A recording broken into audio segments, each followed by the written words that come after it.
Hi, welcome to Maharimini kitchen. Special ఏంటంటే ఆలు పరాటా. ఎలా prepare చేద్దాం చూసేద్దాం రండి. ఫస్ట్ గోధుమ పిండి కలిపి పెట్టుకోవాలి.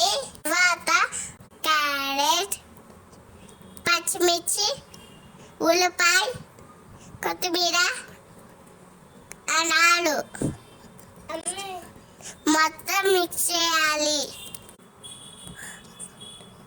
మంచిగా సాల్ట్ వేసి మొత్తం కలుపుకొని పక్కన పెట్టుకోవాలి. ఇప్పుడు చపాతీ పిండి తీసుకొని చిన్న చిన్న రోల్స్ చేసుకోవాలి. చపాతీ రోల్స్ ని చపాతీ ప్లేట్ మీద పెట్టుకొని చిన్న చిన్న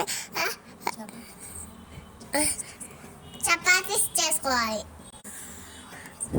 చపాతీలో ఆలు మసాలా వేసుకొని రోల్ చేయాలి. రోల్ని నిదానంగా సాఫ్ట్గా రోల్ చేసుకోవాలి. చపాతీ చేసుకోవాలి.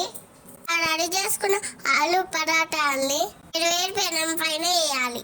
ఆ పరోటా పైన ఆయిల్ వేసి మంచిగా బ్రౌన్ కలర్ అయినట్టు కలుసుకోవాలి. రెండు వైపులా మంచిగా కలుసుకోవాలి. ఇప్పుడు మనకి ఎంతో ఇష్టమైన ఆలు రెడీ. తినేద్దామా? మా కింద జాయ్ చేస్తూ కూడా వచ్చారు టేస్ట్ చేయడానికి. ఇంకెందుకు టేస్ట్ చేద్దాం. Please like and subscribe. Thanks for watching.